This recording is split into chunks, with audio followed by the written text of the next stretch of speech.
네, 말씀은 마가복음 78탄, 제목은 십자가 지는 교회입니다.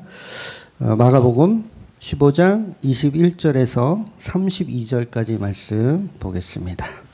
마가복음 15장 21절에서 32절까지 말씀 같이 읽을게요.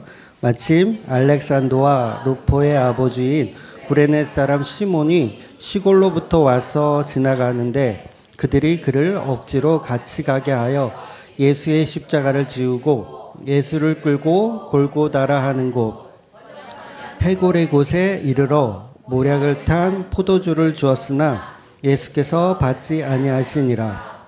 십자가에 못 박고 그의 옷을 나누세 누가 어느 것을 가질까요? 제비를 뽑더라. 십자가에 못 박으니라. 그 위에 있는 제패에 유대인의 왕이라 썼고 둘을 예수와 함께 십자가에 못 박으니 하나는 구의 우편에 하나는 좌편에 있더라. 지나가는 자들은 자기 머리를 흔들며 예수를 모욕하여 이르되 아하 성전을 헐고 사흘에 짓는 자는 자여 내가 너를 구원하여 십자가에서 내려오라 하고 그와 같이 대제사장들도 서기관들과 함께 희롱하여 서로 말하되 그가 남은 군하였을 때 자기는 구원할 수 없도다. 이스라엘의 왕 그리스도가 지금 십자가에서 내려와 우리가 보고 믿게 할지어다 하며 함께 십자가에 못 박힌 자들도 예수를 욕하더라. 아멘. 네, 지난주 본문은 군병들이 예수님을 희롱하고 조롱하던 내용이었어요. 그리고 오늘 본문은 대제사장과 서기관들이 그리고 구경 나온 사람들 전부 다 예수님을 희롱하는 내용이 이제 등장을 합니다. 그러니까 본문이 말하고 싶은 건 뭐냐면 모든 사람이 유대인이나 헬라인이나 로마인이나 강도들이나 군병들이나 모든 사람들이 예수를 욕하더라요. 예수님의 편은 아무도 없죠. 지금으로 치자면 옆집 아줌마 예수를 안 믿어요? 카센터 사장님 예수를 안 믿어요? 약국 선생님 예수를 안 믿어요? 경찰 예수를 안 믿어. 도둑놈 예수를 안 믿어. 심지어는 그렇죠. 교회 다니는 집사님, 권사님, 목사님, 장로님, 신대원 교수들도 예수님을 안 믿는다는 얘기예요. 그러니까 예수님이 2000년 전에 오지 않고 오늘날에 오셨다면 우리도 똑같이 하나님의 아들이신 예수님을 믿지 않고 조롱하며 박해하며 사형시켜야 된다라고 소리를 지르더라는 거예요. 여러분 왜 그럴까요? 도대체 이놈의 인간들은. 왜냐하면 이미 죄에 빠져 있어서 그래요. 이미 선악과를 먹고 죄에 빠져 있기 때문에 하나님의 아들을 볼 수 있는 능력이 없는 거예요. 그래서 인간은 인간을 위해서만 살아갑니다. 서로가 서로를 위해서는 살아가요. 부부가 얼마나 끈끈해요. 끈끈하시죠, 두 분? 죄송해요. 그러니까 인간이 하나님을 발견하면 무릎을 꿇고 하나님의 아들을 발견하면 무릎을 꿇고 오히려 나는 죄인으로서이다 해야 되는데 오히려 하나님을 우리가 죽이려고 덤벼드는 거예요. 아담과 하와가 선악과를 먹고 하나님의 발걸음 소리를 들어요.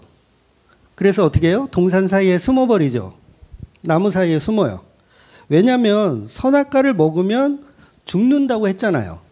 그렇죠? 하나님이 선악과 먹으면 너희들은 죽는다. 그랬는데 선악과 먹었어요. 죽었어요? 안 죽었어요? 안 죽었어요. 그렇다면 어떤 생각을 할 수 있냐면 살해당할 수도 있겠구나. 그렇죠? 죽는다고 했으니까 그게 독이 있어가지고 먹으면 이 독에 반응해서 죽는 게 아니라 하나님이 살해한다는 뜻인가? 그렇게 생각할 수도 있잖아요. 그러니까 어떻게 해요? 일단은 숨는 거예요. 숨어요. 그래서 아담과 하와는 필사적으로 하나님의 낯을 피해 도망가는 거예요. 더 이상 아담과 하와에게 하나님은 하나님이 아니고 뭐냐면 나를 살해하려고 오는 살인자로 보이는 거예요. 그럼 어떻게 돼야 돼요? 하나님이 아니라 이제 괴물이에요. 그래서 메이즈 러너라는 영화를 보시라 그랬죠. 알 수 없는 괴물이 나를 쫓아오는 거예요. 죽이려고. 그러니까 미로 속을 막 뛰어다니는 거죠. 여차하면 나무 사이에 숨어 있다가 하나님 지나가. 그럼 어떻게 해야 돼요? 칼을 빼들고 기습을 해야죠. 요 하나님만 죽이면 나도 살고 아담도 살고 나도 살고 하와도 살고 뱀도 살아요. 그렇지 않아요? 그러니까 몰래 숨어 있다가 동산을 거니시는 하나님을 발견하면 기습적으로 죽여야 돼요. 이게 인간의 습성이라는 거예요. 그러니까 하나님 보면 어떻게 한다? 우리는 죽이고 싶은 거예요. 왜? 나 살기 위해서. 물론 하나님은 아담의 기습을 당하실 만한 분이 아니죠. 그래서 하나님은 나무 사이에 숨은 아담을 이미 알고 계세요. 그래서 하나님이 모르셔가지고 어디인지 모르셔가지고 아담아 아담아 어디 있느냐 아담아 아담아 이러시는 게 아니라 알고 계세요. 그러니까 아담이 하나님이 자꾸 부르니까 아담아 어디 있느냐 자꾸 부르시니까 아담이 핑계를 뭐라고 돼 있는지 아세요? 내가 벗었으므로 숨었나이다. 이렇게 핑계를 대요. 벗었으므로 숨었나이다. 그래서 하나님이 그러죠. 누가 너의 벗었음을 알게 하더냐? 누가 너 벗은 것을 뭐라고 하더냐? 벗은 것을 뭐라고 할 수 있는 도구는 선악과밖에 없거든요. 그러니까 하나님이 그렇다면 너네 혹시 선악과를 먹은 것이냐? 라고 질문하는 거예요. 벗은 걸 누가 알려주더냐? 그렇다면 너희가 선악과를 먹은 것이냐? 라고 말씀하시는 거예요. 그러니까 선악과를 먹었다는 것은 하나님과 다른 선악 구조를 이미 인간들은 가져버린 거예요. 그래서 인간은 이렇게 죄에 빠졌기 때문에 하나님의 선을 왜곡합니다. 늘. 그러니까 하나님의 마음을 우리가 알지 못하고 어떻게 해요? 왜곡하는 거예요. 하나님 마음을 왜곡해요. 그래서 자기들이 주장하는 선악의 판단으로 하나님의 선을 악으로 바꾸기도 하는 거예요. 한마디로 선악과 이후부터 인간은 하나님을 오해하기 시작하는 거예요. 오해하는 거예요. 사랑으로 다가오면 나를 죽이려고 하는 자로 오해를 하는 거죠. 그래서 선악 판단의 기준이 하나님과 다르기 때문에 계속 우리는 헛소리를 하게 되어 있어요. 그래서 복음이란 뭐냐면 복음, 그러니까 선악 구조라는 자체가 복음을 못 알아듣는 거예요. 그러니까 요리사가 요리를 해주려고 칼을 딱 꺼냈더니 사람들이 뭐라고 외쳐요? 강도야! 라고 외치는 거예요. 예수님은 우리를 사랑하셔서 십자가의 모든 것을 내어드리고 죄를 담당하기 위해서 오셨는데 우리 인간들은 그 예수님을 강도로 보더라는 거예요. 강도는 어떻게 해야 돼요? 십자가에 매달아 죽여야 되는 거죠. 그래서 이사야서에 예언된 것처럼 예수님은 불법자의 동류로 여김을 받는 거예요. 군병들이 오늘 본문에서 옷을 나누어 가져요. 전부 구약의 말씀이 성취되는 그런 이야기들입니다. 예수님을 강도로 보는 거죠. 이사야서를 한번 찾아볼까요? 53장 12절을 같이 읽어볼게요. 그러므로 내가 그에게서 존귀한 자와 함께 몫을 받게 하며 강한 자와 함께 탈취한 것을 나누게 하리니 이는 그가 자기 영혼을 버려 사망에 이르게 하며 범죄자 중 하나로 헤아림을 받았음이니라. 그러나 그가 많은 사람의 죄를 담당하여 범죄자를 위하여 기도하였느니라. 아멘. 우리를 위해 중보하시는 그분을 우리는 범죄자로 여기고 십자가에 매달아 죽이더라는 거예요. 전부 선악과를 먹은 증상들입니다. 그러니 오늘날은 복음을 다 거꾸로 이해하는 거예요.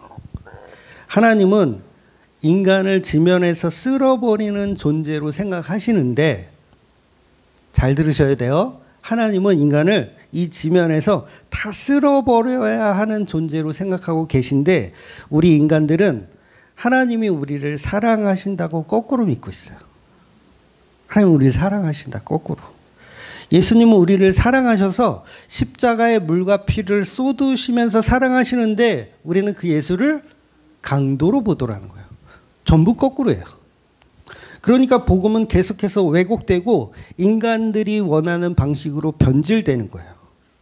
그래서 예수님은 승천하신 이후에도 성령님을 이 땅에 보내주셔서 죄가 무엇인지, 의가 무엇인지, 심판이 무엇인지를 계속 알게 하시는 거예요. 그리고 그 성령의 결정체가 뭐냐면 바로 특별 계시인 성경이죠. 그래서 성경을 통해서, 그 말씀을 통해서 예수님이 이루신 십자가의 그 사랑을 우리가 오늘도 배우라고 얘기하는 거예요. 근데 우리는 계속 예수님이 이루신 십자가는 치워버리고 내가 복음을 만들어요. 내가 복음.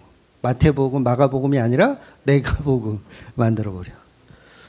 그래서 교회를 열심히 다니는 사람들은 성경을 보더라도 신이신 예수님의 놀라운 그 사랑의 뜻을 발견하고 기뻐하는 것이 아니라 성경 속에 있는 자기 구원만을 발견해요.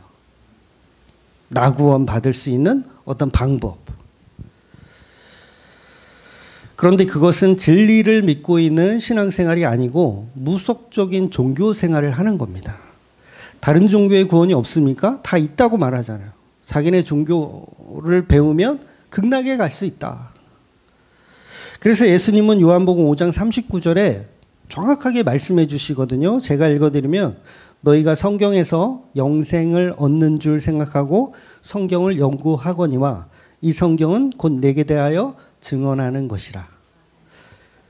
그러니까 이 말씀은 오늘날의 집사, 권사, 목사, 신학 교수들에게 하시는 말씀이죠.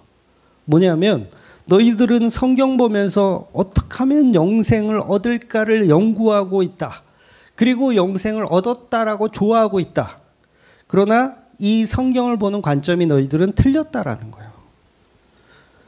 성경은 인간 구원이 목적이 아니라는 거죠. 즉 인간의 뭔가를 진리를 발견해서 영생하는 것이 목적이 아니라 이 성경 자체는 예수님이 이루신 십자가의 그 복음을 드러내는 것이 성경의 목적이라는 거예요.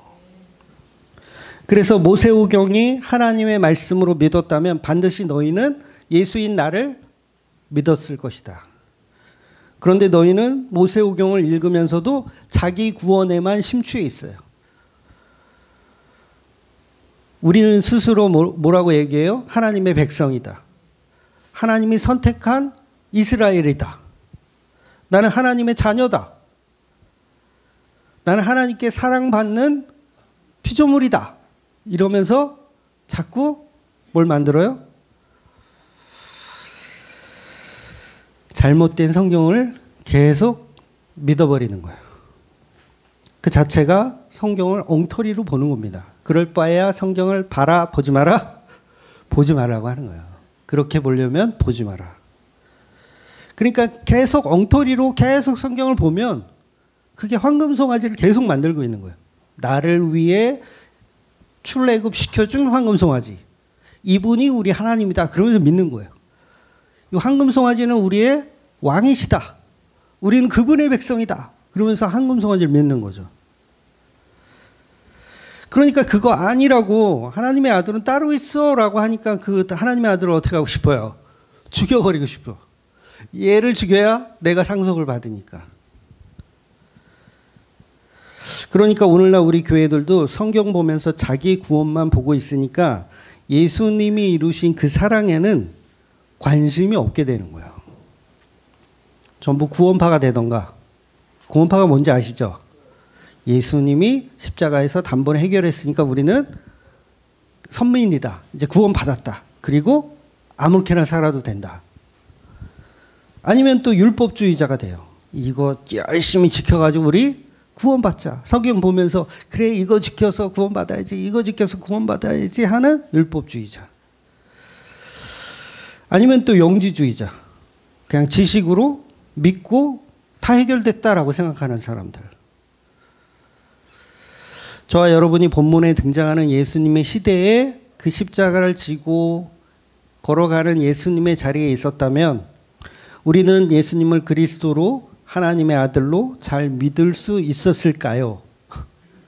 결코 그렇지 않다라는 거예요. 우리도 여전히 정치적인 왕으로 믿어요. 예수님 곁에 아무도 없다 그랬잖아요. 그 아무도 없는 이유가 뭐예요? 제자들이 예수님을 어린 양 예수로 믿은 게 아니라 정치적으로 흥하는 다윗의 왕으로 믿은 거예요. 그러니까 아무도 예수님 믿은 사람이 없는 겁니다. 뭐 다른 마리아들도 마찬가지예요. 마리아들은 그래도 예수님 십자가 밑에 끝까지 지켰잖아요.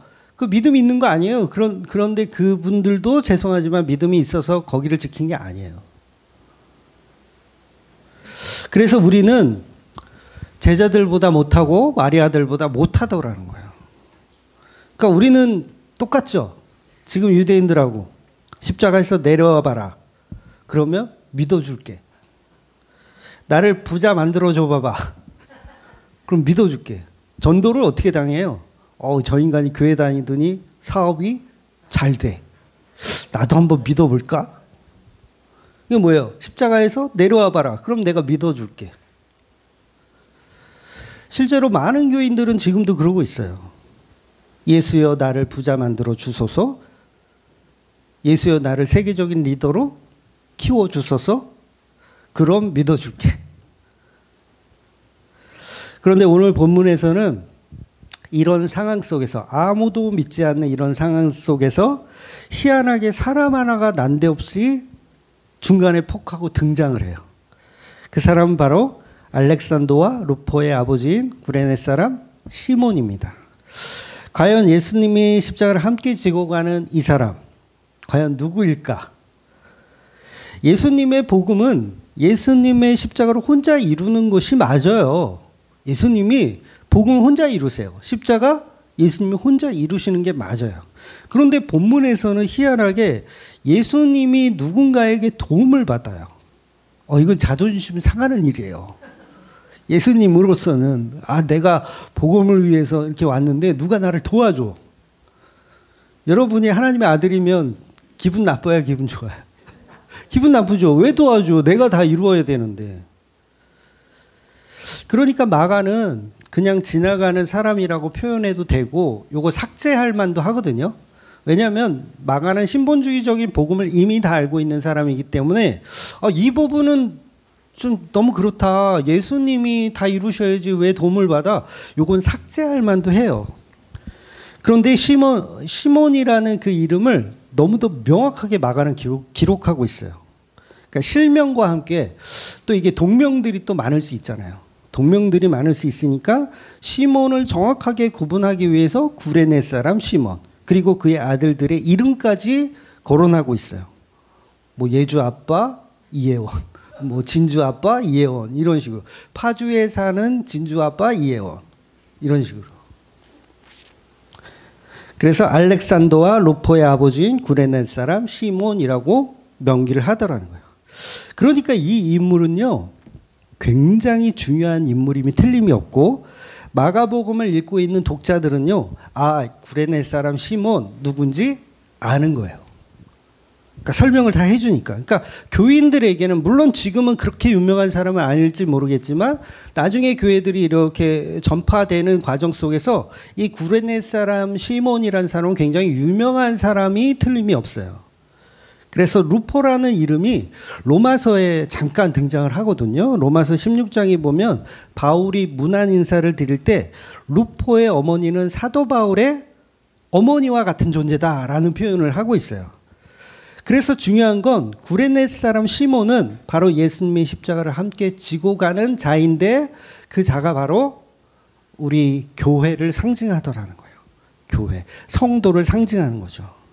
그래서 성도만 유일하게 예수님의 십자가를 함께 지고 가는 거예요. 자, 이걸 신학적으로 잘 이해하셔야 돼요. 복음은 예수 그리스도가 십자가에서 혼자 이루시는 게 맞아요. 그런데 은혜가 뭐냐면 그 십자가에 교회를 참여시켜 주시는 거예요. 이 개념을 좀 이해하셔야 돼요. 예수님 다 이루시는 건데 거기에 우리를 참여시켜 준다고. 그래서 십자가 지는 교회들이 지나가다가 그냥 얼떨결에 걸려드는 거예요. 그 성도예요. 그게. 희한하죠? 우리가 예수님을 믿고 열심히 따르고 베드로처럼 배신하지 않고 마리아처럼 끝까지 예수님의 이 십자가 밑을 지키고 이렇게 해가지고 성도가 되는 게 아니라 하나님이 선택하면 갑자기 튀어나오는 거예요. 그냥 내 갈 길 가다가 그래서 성도는 자기 열심을 발동하여 불신자의 자리에서 성도의 자리로 올라가는 게 아닙니다. 신천지 같은 이단들은요 14만 4천 명만 구원을 받는데요. 그래서 그 14만 4천 명에 들기 위해서 정말 열심히 노력을 하더라고요. 우리 교회도 거의 일주일에 한 번씩 오는 것 같아. 와가지고 막 전도하는 그 인증샷을 이렇게 찍고 가더라고요. CCTV로 봤어요. 꼭 저 없을 때만 오더라고요. 네, 오면 한 반 죽여버릴 수 있는데. 그래서 그렇게 열심히 안 하면 14만 4천 명에서 떨어질 수 있으니까 열심히 하는 거예요. 그러니까 이 숙제를 완성해야 내가 14만 4천에 들어간다. 그런데 복음은 그런 식으로 되는 게 아니더라는 거죠. 우리의 열심으로 구원에 이루는 방식은 다 잘못된 방식인 거예요. 즉 우리가 하나님을 사랑하고 그 아들 예수님의 보내심을 우리가 논리적으로 믿을 수 있는 영역이 절대 아니라는 거예요. 우리는 본문의 상황처럼 아무도 예수님을 믿지 않아요. 인간이기 때문에 인본주의를 좋아하지 신본주의를 좋아하지 않습니다. 체질적으로 그래요. 그래서 성도가 된다는 건 예수님의 은혜로 성령이 우리에게 임하시면 가능하게 되는 거예요. 그러면 나의 가치가 없음을 회개하고 예수를 믿게 되는 거죠. 그것이 바로 구원받는 방식인 거예요. 그러면 그때부터 성도는 자기 가치를 내려놓을 수밖에 없어요. 여러분 우리가 지난주인가요? 양자에 관한 표현을 잠시 봤어요. 시간상 그 부분을 이제 설명을 못했죠. 했으면 한 1시간 반 했을 텐데 또 길다고 또 이렇게 성경에는 분명히 양자라는 표현이 있어요, 없어요? 네, 있어요. 그러니까 교회를 양자라고 표현합니다. 성도는 하나님의 양자가 맞아요. 그 단어가 틀렸다는 게 아니라 문제는 뭐냐면 그 양자라는 단어를 해석하는 의미가 지금은 달라져 버렸어요. 왜곡되어져 버렸어요. 그러니까 우리 인간들이 생각하는 양자라는 단어를 어떻게 해석하고 있냐면 천하 만물을 지으신 하나님이 우리의 양아버지다. 이렇게 해석하잖아요. 천하 만물을 지으신 하나님이 우리의 양아버지다. 그러니까 이 세상 천하 만물은 다 누구 거다? 우리 거다. 왜? 우리가 양자니까. 아니 이건희 회장님이 나를 양자로 삼으셨어. 그럼 삼성전자는 누구 거예요? 물론 재용이 형과 이렇게 좀 분배가 되겠지만 내 거잖아. 양자였으면. 그래서 우리는 하나님의 자녀이고 하나님이 만드신 천지를 다 자기 것이라고 착각하는 거예요. 양자니까. 그러면서 천지에서 뭘 해요? 생육하고 번성하죠. 생육하고 번성해. 가끔 목사님들도 그래요. 생육하고 번성하라 이렇게 축도를 하죠. 그런데 생육하고 번성하면 안 돼요. 우리 인간은 생육하고 번성하면 안 됩니다. 왜냐하면 하나님이 생육하고 번성하라고 주신 말씀은 타락하기 이전이에요? 이후에요? 타락하기 이전에 주신 말씀이에요. 생육하고 번성해라. 그러니까 또 노아한테도 똑같은 말씀하세요. 생육하고 번성해라. 그러면 노아의 홍수로 사람들을 다 죽이고 난 이전이에요? 이후에요? 이후잖아요. 그러니까 생육하고 번성하면 돼요? 안 돼요? 뭔 말인지 모르는구나. 타락한 상태의 인간들이 막 생육하고 번성해.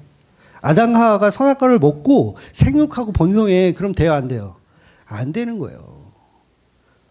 그러니까 노아 때 다 사람들을 다 쓸어버려야 하는 그런 죄악들이 가득한 이 세상이 막 생육하고 번성해. 그럼 돼요? 안 돼요? 어렵다. 여름마다 쓰레기통을 비우지 않으면요 초파리 구데기로 드글드글해요. 그 초파리들한테 생육하고 번성해라. 구데기들한테 생육하고 번성해라. 이러면 돼요, 안 돼요? 안 되는 거예요. 즉 사탄 마귀가 된 인간들이 이 지구에도 지금도 50억 명, 60억 명 이렇게 살잖아요. 그 사람들이 생육하고 번성해요. 그럼 돼요, 안 돼요? 안 되는 거예요. 내 말이 어렵나? 그러니까 사탄 마귀가 되었는데 생육하고 번성하면 안 되는 거예요. 그러니까 우리가 자식을 낳아도 죄인이 죄인을 낳았습니다. 구더기가 구더기를 낳았습니다. 아, 이게 좀 그렇다. 적용이 좀 그렇다. 근데 하나님의 관점에서는 그렇다는 거예요. 구더기가 구더기를 낳았구나. 마귀가 마귀를 낳았구나. 여러분, 아기를 갖지 말란 말이 아니에요. 네? 결혼하지 말란 얘기가 아니에요.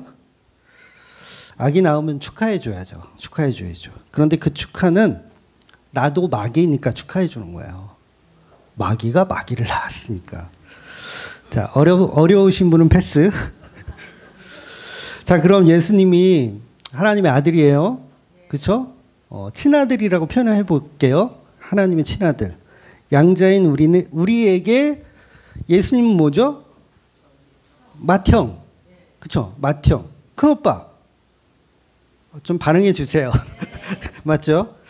그런데 우리가 오해하는 것은 하나님의 큰아들 예수님처럼 동일하게 우리도 하나님이 우리를 사랑하신다고 착각을 하는 거예요.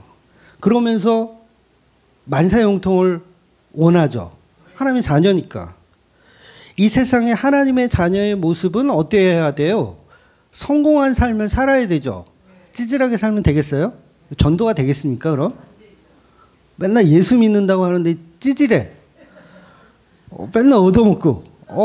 전 무슨, 제가 다니는 교회 가고 싶겠어요? 그러니까 막 사회 나가서도 막 베풀고 막 한턱 쏘고 이렇게 막 해야 하나님 잘 믿으니까 저렇게 잘 사나 보다 라고 전도도 되잖아요. 그러니까 하나님의 자녀의 모습은 뭐예요? 꾸어도 전혀 꾸지 않는 인생. 위에만 있고 아래에 있지 않는 인생. 떡반죽 그릇이 복을 받아서 항상 양식이 넘치는 인생. 양자의 해석을 전부 이렇게 하더라는 거예요. 그렇다면 성경이 말하는 양자의 바른 이유는, 의미는 뭘까?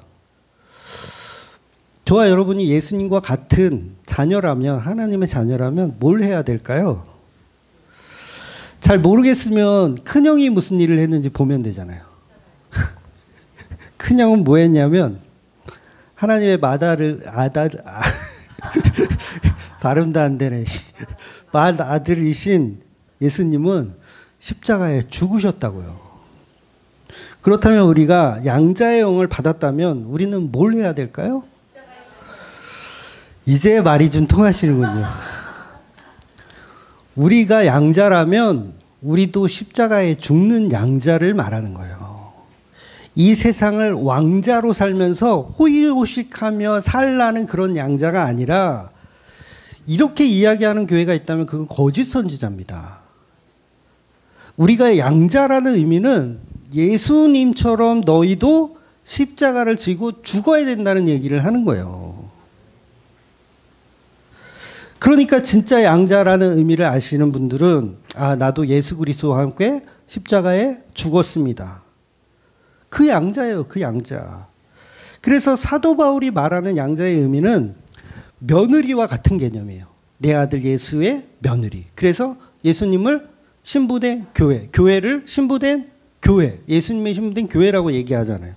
그러니까 내 아들은, 예수는 십자가에서 죽었는데 그 며느리는 나는 시아버지한테 복을 받아서 땅도 받고 건물도 받고 맨날 해외여행 놀러 다녀. 내 아들은 십자가에 죽었는데 며느리는 호의호식하면서 막 이렇게 놀러 다니고 막 여기저기 베풀고 막 나 잘 산다는 거 뽐내고 막 이러고 다녀. 뭐 시아버지가 좋아하겠어요? 그러면 어떤 며느리를 좋아할까요? 내 아들과 함께 십자가에 죽는, 오늘 텐션이 좋으시네요. 그 며느리, 내 아들 예수와 십자가에 죽는 그 며느리. 그런데 지금의 교회들은 십자가에 죽는 양자는 싫어해요. 세상을 정복하고 부자 되는 하나님의 양자를 꿈꿔요. 그래서 복음이 없는 거예요.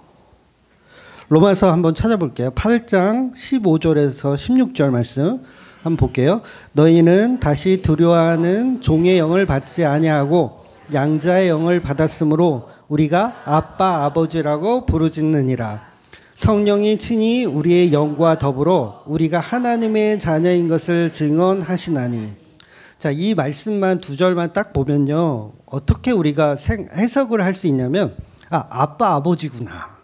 우리 양자 됐고 하나님은 누구다? 아빠 아버지. 그냥 아버지도 아니고 무슨 아버지? 아빠 아버지. 와, 너무 좋지 않아요?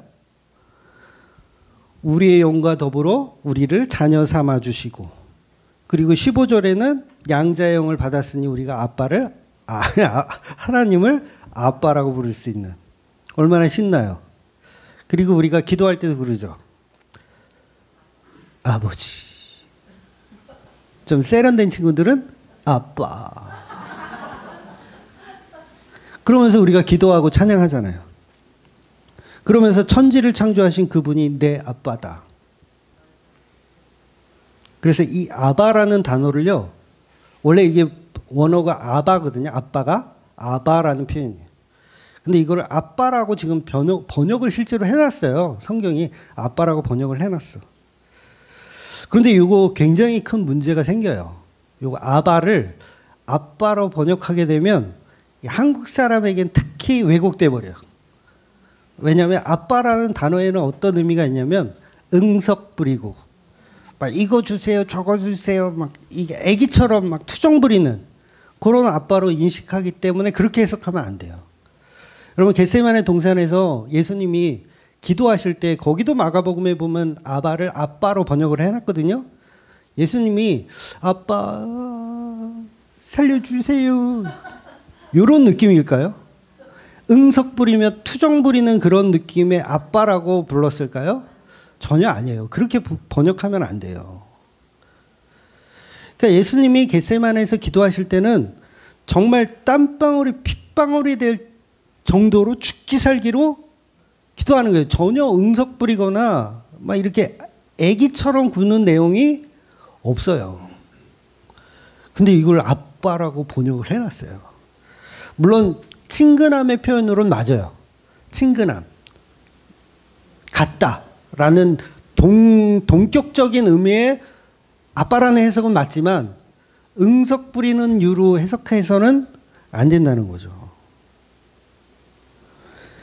근데 뭐 적당한 표현이 없기는 하더라고요. 제가 생각해도 야, 이거 아빠 말고 다른 단어가 없을까? 없기는 했어요. 그러니까 조금 전에 우리가 읽은 로마서에 나오는 아바, 아버지라는 표현을 어린아이에 비유해서 응석 부리는 양자로 오해하시면 안 된다는 거예요. 그러니까 목사님들이 그러잖아요. 하나님은 아빠다. 그러니까 아빠한테 달라고 해라. 하나님 당신들 아빠잖아. 달라고 해. 그 뭐가 이상해? 원래 애기들은요, 아빠한테 달라고 하는 게 부끄러운 게 아니잖아요. 달라고 해. 아빠 짜장면 사주세요. 짬뽕 사주세요. 교회 앉아서 전부 아빠 용돈 주세요. 저는 아빠의 사랑을 받는 양자예요. 응석 부리는 아빠로 다 오해하고 있다는 거죠. 그래서 지난주 말씀드릴 때도 하나님을 아빠로 만들면 종교 놀이를 하기 시작하는 거예요. 종교 놀이, 종교 노름, 그 다음에 심지어는 종교 노름까지. 아빠가 만들어낸 지금 이 시대의 종교가 아니에요. 로마서에서 나오는 양자의 의미는 다릅니다. 그런 의미가 아니었어요.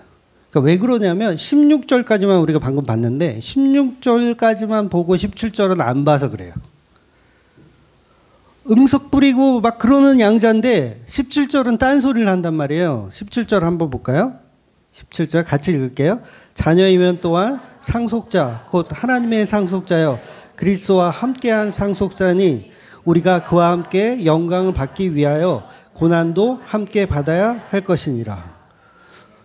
와, 상속자는 상속자인데 어떤 상속자냐면 고난도 함께 받는 상속자. 그 맞죠? 자기 신랑과 함께 죽는 며느리를 하나님은 양자라고 얘기한 거고 며느리라고 얘기한 거지, 그 아들 죽었는데 자기는 재산 다 물려받을 거야 이러고 있는 며느리가 아니라는 거예요.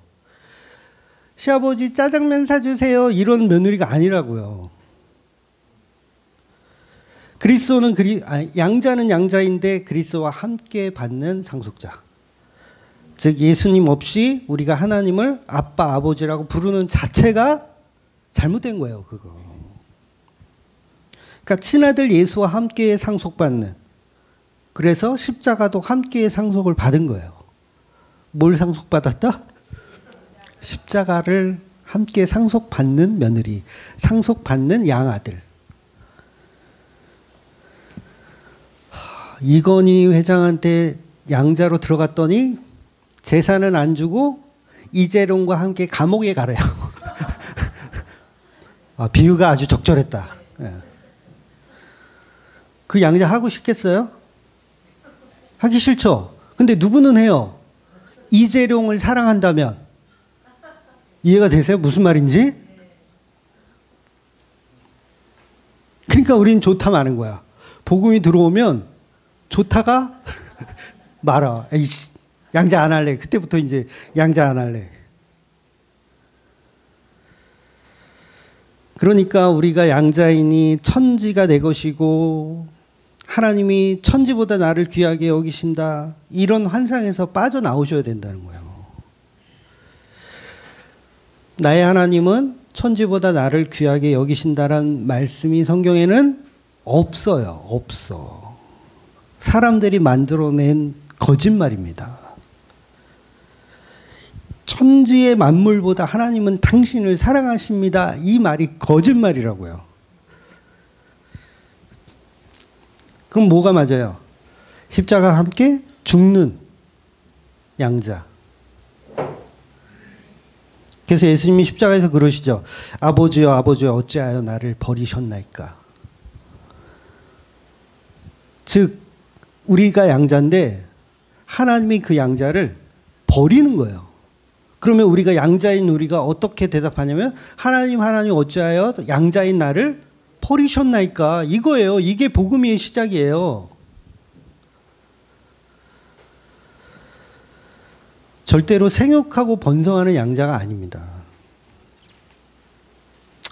그럼 이렇게 질문할 수도 있죠. 목사님, 어차피 삼위일체 하나님 아닌가요? 예수님이 우리를 사랑하시는 것이나 하나님이 우리를 사랑하시는 것이나 같은 말 아닌가요? 이런 질문을 왜 하냐면 교회 자체에서 삼위일체를 다 엉터리로 배워서 그래요.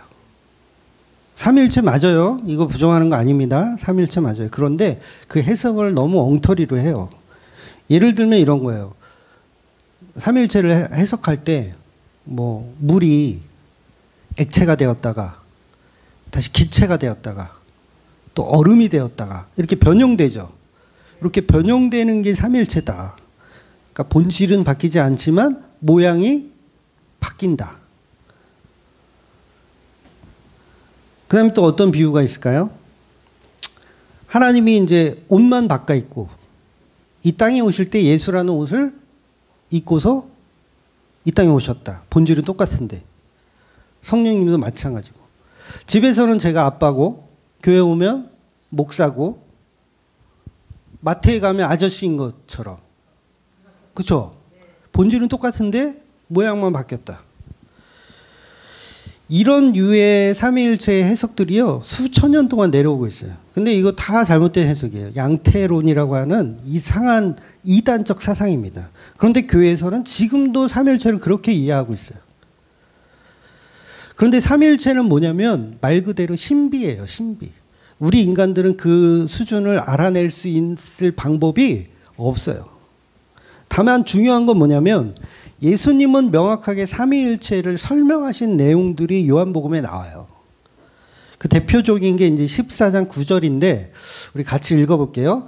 예수께서 이르시되 빌립아 내가 이렇게 오래 너희와 함께 있을 때 내가 나를 알지 못하느냐? 나를 본 자는 아버지를 보았거늘 어찌하여 아버지를 보이라 하느냐? 그러니까 삼위일체 하나님은 뭐냐면 예수님 속에 있어요. 예수님이 삼위일체의 문이고 길이고 생명인 거예요. 예수님이 삼위일체예요. 쉽게 얘기하면 예수님이 삼위일체. 그러면 삼위일체를 만나기 위해서는 성령님을 통해서 만나는 것도 아니고 성부 하나님을 통해서 만나는 것도 아니에요. 성부 하나님을 통해서 만나면 그걸 유대교라고 하는 것이고 성령 하나님을 통해서 만나는 건 그거는 세대주의 이단인 거예요. 쉽게 말하면 성령 받으면 블라블라블라블라 이렇게 되는 거. 그게 다 삼위일체를 잘못 이해하고 있기 때문이에요. 그러니까 진짜 삼위일체는 뭐냐면 예수님을 통해서 보는 삼위일체. 그래서 예수님만이 삼위일체예요. 그러니까 뭘 믿어야 돼요, 우리는? 예수님 믿어야 돼요. 예수님 믿으면 곧 하나님을 본 것이라. 그러니까 예수가 없는 하나님을 믿으면 그거 가짜 하나님. 예수 없는 성령님을 믿으면 가짜 성령님. 그러니까 교회들이 전부 예수는 없는 설교를 해요. 전부는 아니죠. 거의 대부분이 그래요. 예수가 없는 설교를 오늘도 주일날 막 열심히 할 거예요. 심지어는 어떤 교회는 예수라는 단어조차도 안 나오는 교회가 있어요. 그럼 뭐예요? 뭐가 없어요? 삼위일체가 전혀 없는 거예요. 예수 없는 기도회, 예수 없는 신앙을 자꾸 이야기하는 거죠. 그래서 하나님을 계속 강조하고 또 어떤 교회는 성령님을 계속 강조하고 그건 기독교가 아니죠. 기독교라는 말 자체가 뭐예요? 기독, 예수, 교. 예수를 믿는 사람들, 그리스도, 교. 예수 그리스도를 믿는 사람들. 그런데 예수 없는, 하나님 없는 예수교를 열심히 다니고 있다는 거죠. 그래서 성경은 성부, 성자, 성령을 비유적으로 아버지와 아들과 보혜사로 구분을 하잖아요. 어떤 분은 이걸 또 삼신론으로 생각해요. 신이 세 명이구나. 그것도 아니에요. 우리가 믿는 삼일체 하나님은 무조건 예수 속에 있는 거. 예수님을 통해서 보는 거. 그래서 예수님을 통해서 하나님 만나는 거예요. 요한복음 14장 11절 같이 읽어볼게요. 내가 아버지 안에 거하고 아버지께서 내 안에 계심을 믿으라. 그렇지 못하겠거든 행하는 그 일로 말미암아 나를 믿으라. 즉 예수님 속에 하나님 아버지가 있어요. 그러니까 우리가 믿어야 할 대상은 예수님이에요. 예수님뿐이에요. 다른 하나님 말하면 그거 가짜예요.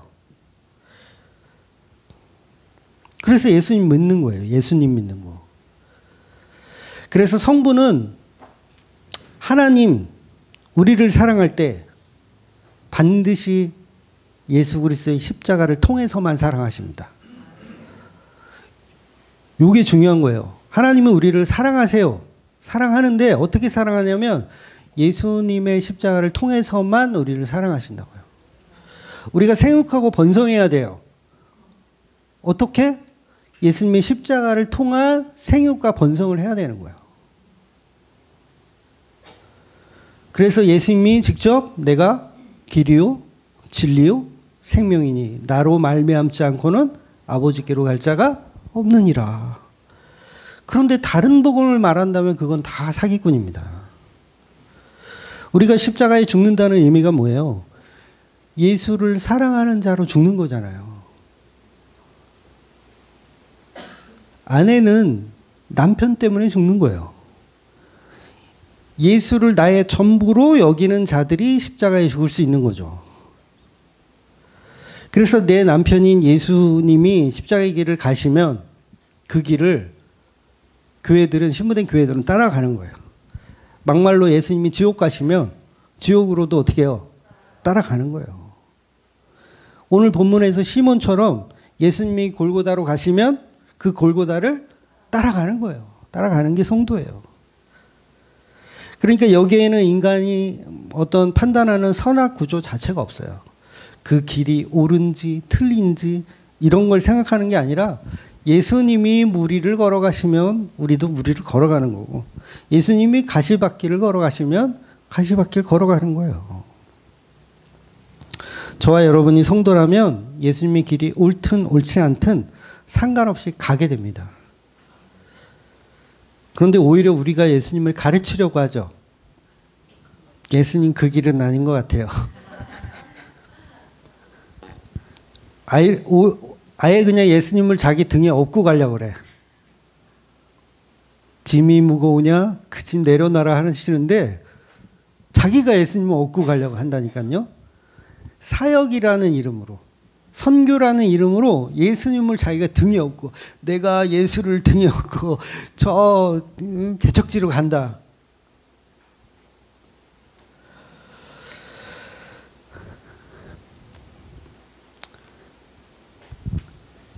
그 자체가 자기가 신이 된 거예요.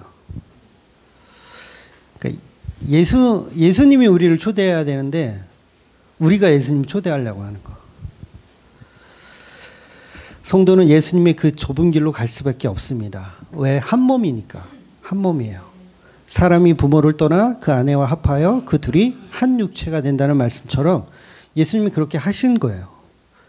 우리는 전부 예수님의 여자입니다. 남자분들도 예수님의 여자예요. 예수님의 여자예요. 부모를 떠나 그 남편과 한 몸을 이루는. 거기에는 부귀영화도 없고요. 좋고 나쁨도 없어요. 그러니까 예수 믿으니까 부자 됐다, 가난해졌다, 그건 의미가 있다, 없다? 의미 없어요. 여러분 부자 될 수도 있어요. 예수 잘 믿었더니 부자 될 수도 있어요. 그런데 그거 복음하고는 아무 상관이 없어요. 그런데 우리 신보가 아주 그냥 나빠가지고 그냥 전부 농부들, 그 포도 농부들 있죠? 그냥 상속받으려고 그냥 예수는 죽여버리고 자기가 양자라 그러면서 자기가 며느리라 그러면서 상속 달라고. 왜? 법을 알거든요. 상속받을 수 있다라는 법을 알거든요. 우리가 법을 알아요. 구약의 신명기 28장 법을 알아요. 떡반죽 그릇이 복을 받는 법을 알아요. 그러니까 아주 약은 술수를 쓰는 거죠. 시아버지 상대로 법적 소송을 하는 거죠. 봐라, 신명기에 이렇게 써놨잖아. 복 준다고. 근데 왜 복 안 줘? 그러면서 여러분 기도할 때 말씀을 붙잡고 기도하세요. 신명기 28장에 이렇게 주신다고 하셨잖아요. 이 말씀을 붙잡고 기도하세요. 이게 뭐예요? 시아버지를 상대로 내가 법을 한다고 소송을 거는 거예요. 왜 우리한테 상속 안 줘요? 이러면서. 그런데 그걸 교회에 모여서 교인들이 하고 있으니 제가 욕을 안 할 수가 있겠어요? 없겠어요? 쌍놈 인간들. 소송을, 하나님을 상대로 소송을 걸고 있다니까요. 내 아들은 죽었는데 며느리들이 앉아가지고 상속받으려고. 근데 진짜 성도는 어떻게 표현하냐면 나는 날마다 예수와 함께 십자가에 죽노라 이렇게 표현을 하더라는 거예요. 그러니 매주 저주받아 죽어가는 이 비현실적인 복음의 말씀이 성령의 은혜로 귀로 들리셔야 돼요. 이거는 인간의 능력으로는 안 되더라고요.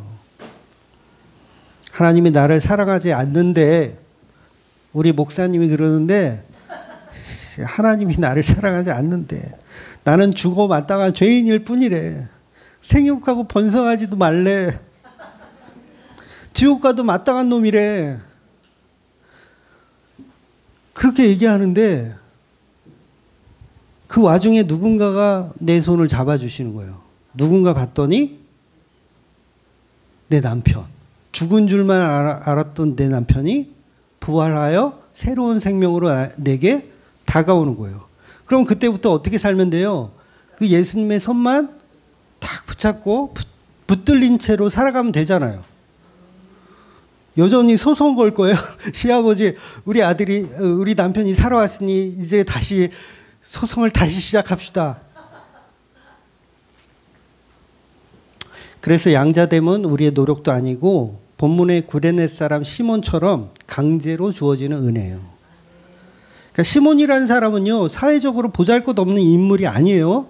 이 사람은 뭔가 그래도 좀 지위가 있고 좀 명예가 있고 그랬던 사람이에요.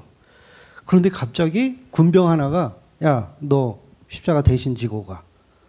여러분, 그 십자가는요, 저주입니다. 더러워요. 똥이에요. 쉽게 얘기해서 똥. 그 똥을 묻히려고 그래, 나한테. 너 이거 똥찌개 지고 가. 여러분, 지고 가겠어요? 근데 가야 돼. 왜? 로마에는 그런 법이 있었어요, 그 당시는. 그러니까 로마 병사들은 유대인에게 짐을 지어주고 오리를 가라 하면 가야 돼요. 그런 법이 있었어요. 그래서 예수님도 오리를 가라고 하면, 누가 나한테 오리를 가라고 하면 심리도 가주어라라는 말씀을 하셨잖아요. 그런 법이 있었어요. 그러니까 성도는 자기의 지위, 품격, 인격, 이런 모든 것들을 십자가에 그냥 내려놓을 수밖에 없는 존재로 만들어 가는 거예요. 그래서 이 말씀 준비하면서 저는 진짜 빌립보서 말씀이 자꾸 생각이 나더라고요. 또 최근에 우리가 찬양하고 있는 곡도 있어서 빌립보서 3장을 우리가 좀 읽어보고 이제 설교를 좀 마치도록 할게요. 3장 7절에서 10절까지만 같이 읽어보겠습니다. 그러나 무엇이든지 내게 유익하던 것을 내가 그리스도를 위하여 다 해로 여길 뿐더러 또한 모든 것을 해로 여김은 내 주 그리스도 예수를 아는 지식이 가장 고상하기 때문이라. 내가 그를 위하여 모든 것을 잃어버리고 배설물로 여김은 그리스도를 얻고 그 안에 발견되려 함이니 내가 가진 의의 율법에서 난 것이 아니요 오직 그리스도를 믿음으로 말미암는 것이니 곧 믿음으로 하나님께로부터 난 의라. 내가 그리스도와 그 부활 권능과 그 고난에 참여함을 알고자 하여 그의 죽으심을 본받아. 아멘. 네, 사도 바울의 고백이죠. 제가 지금 설교드린 내용들이 다 사도 바울의 고백으로 빌립보서에 표현되어 있어요.